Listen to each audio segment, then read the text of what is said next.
Kansas City police called it the most bizarre murder case they'd ever seen, because the killer clearly left a message. And the forensic scientists found another message at the scene, microscopic in size, but unmistakable in clarity.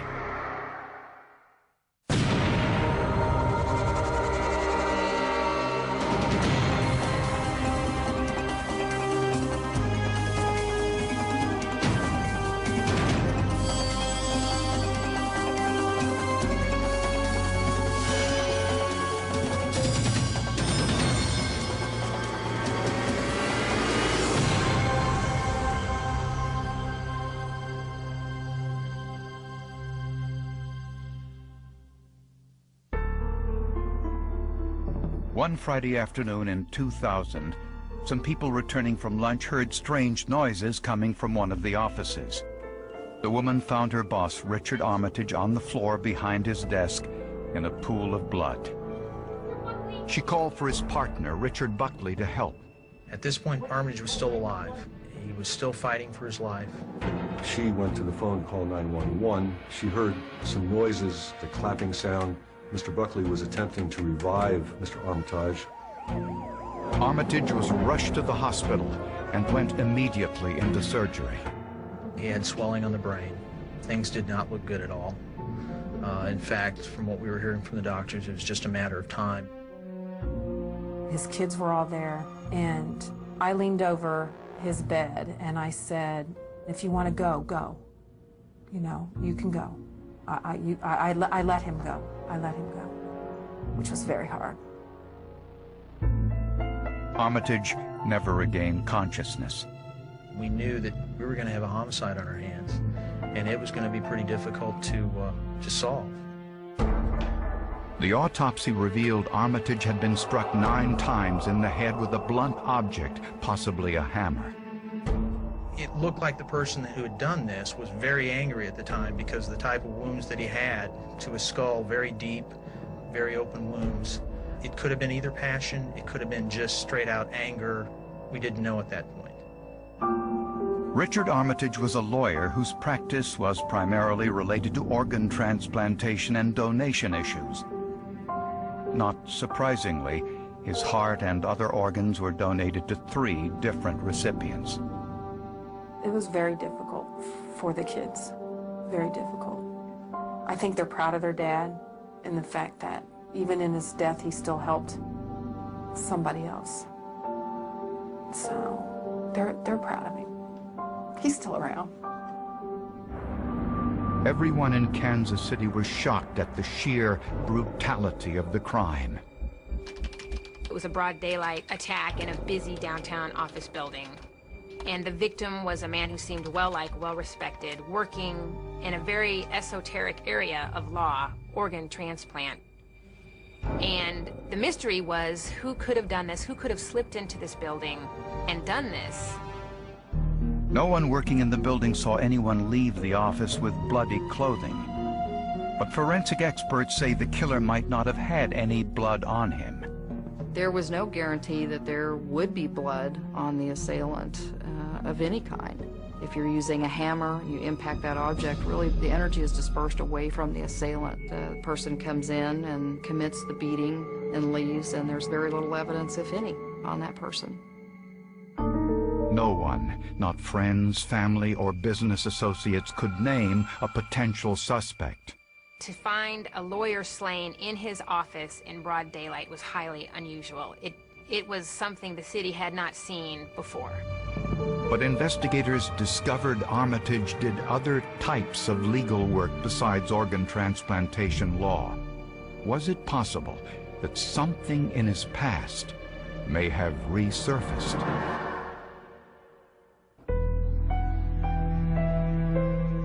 Richard Armitage was just 51 years old when he was found murdered in his office. Friends and colleagues couldn't understand who would have wanted to harm him. Rich had children from a previous marriage, and Rich and Kathy had a child not long after getting married, and Allie, just adorable little girl, and seemed to be the happy couple, and really enjoying life to the fullest. Both his ex-wife and his current wife were ruled out as suspects, since they each had an alibi for the time of the murder. We looked at also some of his friends, particularly one of his best friends. There wasn't a bad word between them. There wasn't any problems between them. Investigators knew that whoever killed Richard Armitage was within arm's length when he struck the fatal blows. We believe that the first blow knocked him out of his chair and that he did not have a chance to move. Again, the crime scene tells us that all of the blows were probably delivered while Armitage was laying on the floor on his side, and there were no defensive wounds. There was no sign really of a struggle. Because his shoes were sitting neatly beside his desk, it was clear Richard wasn't expecting anyone. We had learned that whenever Richard Armitage would go into his office, sit at his desk, he'd take his shoes off. So he was very comfortable. When he was attacked, he had his shoes off.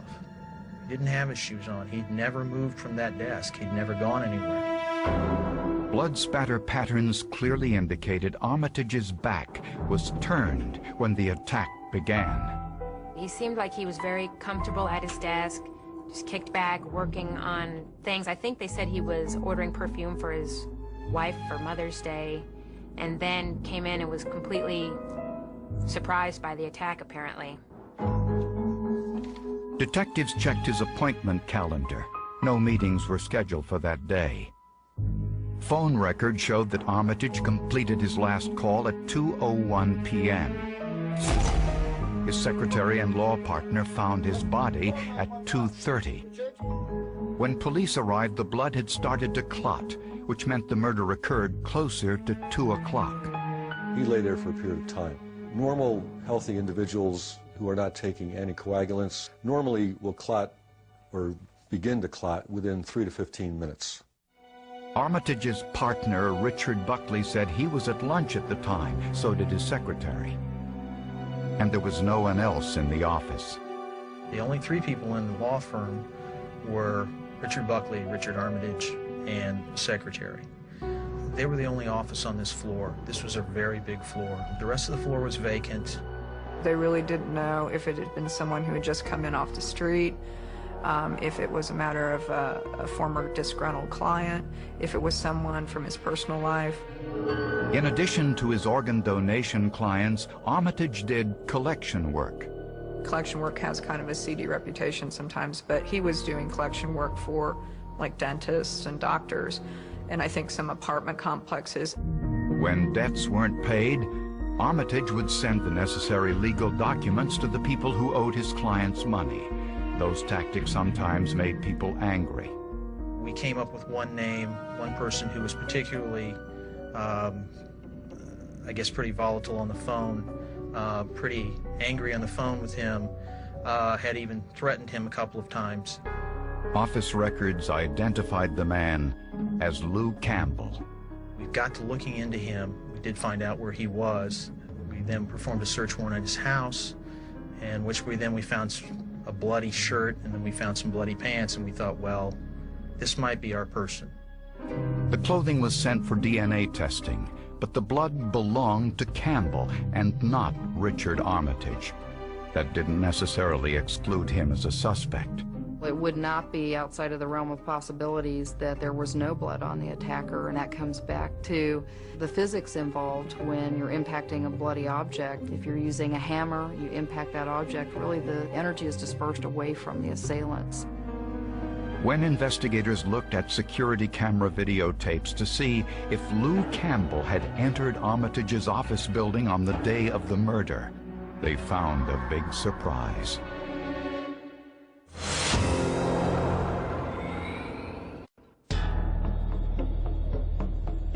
Kansas City police screened the videotapes from security cameras in the lobby of Richard Armitage's office building. They expected to see Lou Campbell, who had threatened Armitage over a legal dispute. But instead, they saw Armitage's law partner, Richard Buckley, walking through the lobby at a different time than he first claimed. He had told us earlier that he'd left for lunch at approximately 1:50 in the afternoon. He was leaving at about On the tape, I believe it was 2:06. And you can make out the fact that he had a briefcase over his shoulder. Buckley's explanation was simple, that he was mistaken about the time he left for lunch. But police realized this time difference meant Buckley and Armitage were in the office alone for approximately 5 minutes before Buckley left for lunch. Could that be enough time for him to have attacked Mr. Armitage? Yes. And done what he done and then try to get away? Yes. Buckley denied he had anything to do with the murder, and police found no blood or anything suspicious in Buckley's briefcase. Buckley said when he left for lunch, Armitage was on the telephone. He said he walked through the lobby, went to a fast food restaurant, then bought some items at an office supply store. The receipt showed he was there at 2:22. Buckley said he then returned to the office, had a cigarette outside, and when he saw his secretary, they both went back into the office together at approximately 2:30. That's when they found Richard's body. His story seemed to hold up, especially when police recalled his appearance just minutes after the body was found. Richard Buckley, when we first contacted him, he had no blood on him. It didn't appear that he had been in a fight. It didn't appear that anything had happened. But when police looked into Buckley's background, they found some disturbing information. Armitage handled the organ transplant side of the business and did very well. Buckley handled civil cases and was doing poorly. Richard Buckley was a very bad lawyer. He spent a lot of money on witnesses. He spent a lot of money on things he probably didn't need to spend money on, and then when he got to trial, for whatever reason, he just couldn't win a case. Financial records indicated that Buckley had amassed a debt of more than $250,000. Richard told me about Buckley's debt. He would rob Peter to pay Paul, and he would borrow $10,000 to go to Colorado to do a deposition, and then he'd lose the case. And then he put a lot of money in some of these cases, and he'd lose them. Armitage was apparently no longer willing to cover Buckley's debts, and his accountant said he was thinking of dissolving the partnership. This would have left Richard Buckley with no income, and as Armitage's law partner, Buckley was the beneficiary of a $150,000 life insurance payment in the event of Armitage's death, a clear motive for murder.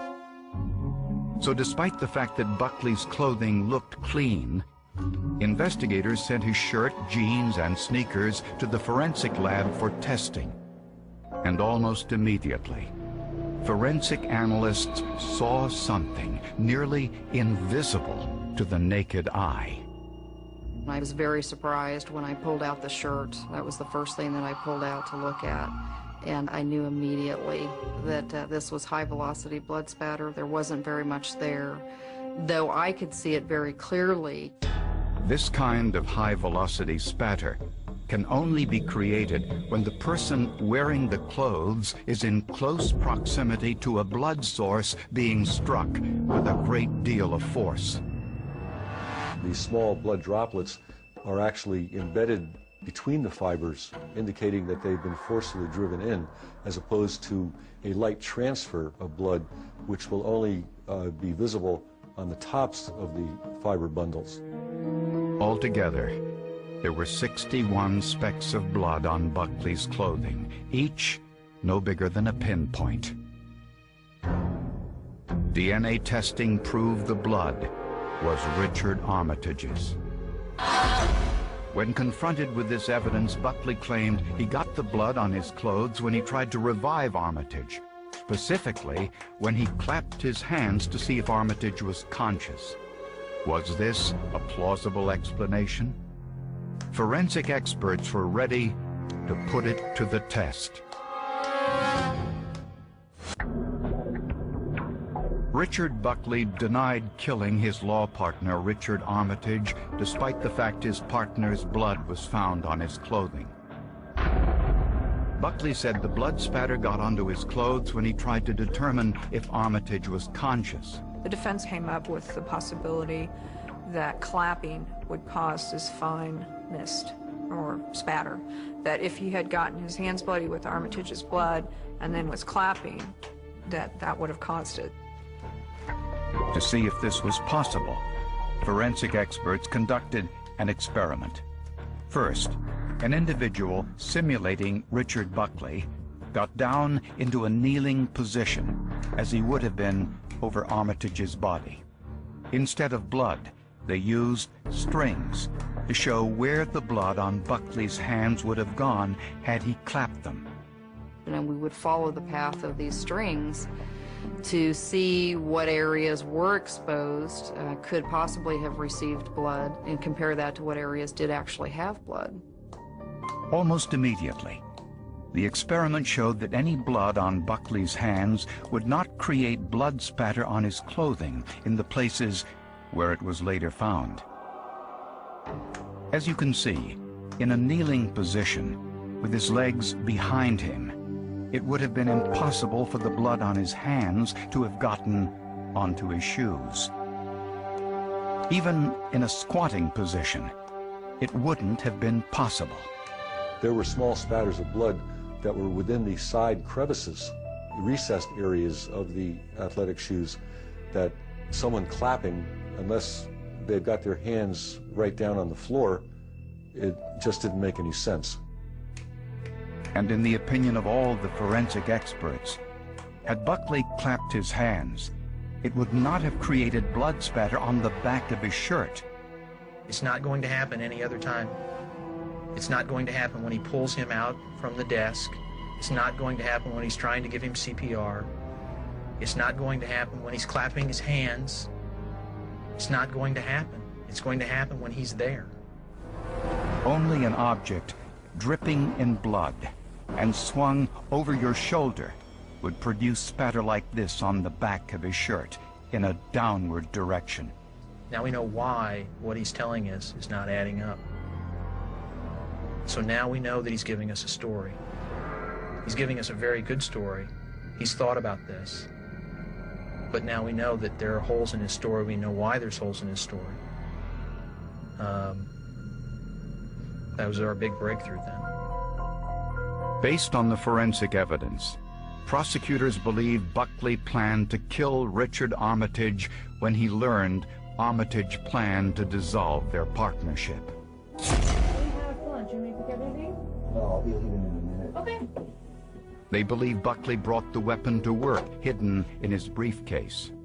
After the secretary left for lunch, and Armitage finished his telephone call at 2:01, Buckley entered Armitage's office and beat him to death. The repeated blows caused the blood spatter on his shirt and shoes, but perhaps most important, on the back of his shirt, virtually invisible to the naked eye. He put the weapon in his briefcase, perhaps in some type of bag to contain the blood, and left the office to get rid of it. The surveillance camera shows he left at 2:06. Police believe he disposed of the murder weapon and established an alibi by purchasing some things at the office supply store at 2:22. Then returned to the office building in time to go back inside with his secretary around 2:30.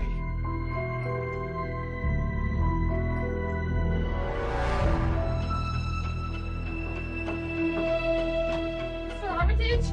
Oh, Mr. Buckley, can you come here? Quick, call 911. Richard. Before Buckley started CPR, he clapped his hands loud enough for his secretary to hear, claiming he just wanted to get a reaction, but more likely to make sure he had a plausible explanation for any blood spatter on his clothing. Once you had a full understanding of forensic evidence, of blood spatter, where this was going, how it was pointing, size, cast off, etc., his story did not fit in the path that the forensic evidence had already provided. And the forensic evidence was a fact. It was something you couldn't dispute. Richard Buckley was convicted of first-degree murder and sentenced to life in prison without parole. My saddest thing that I have to say for him is, you did it out of greed and jealousy. And I said, the impact that you have on my kids, my family, it can never be replaced. Never, ever, ever be replaced. The damage that he had done. He has to be the most shallow, hollow individual I have ever known. A bizarre case with an unlikely suspect, but an unassailable conviction. I did not kill Richard Armitage. I think that Richard Buckley's inner volcano exploded, and Richard Armitage happened to be the one that got the brunt of it. No matter how hard you try, you can't beat physical evidence. Because most of the time you don't realize physical evidence is there. He didn't even realize that he had blood on his clothing. That was his demise.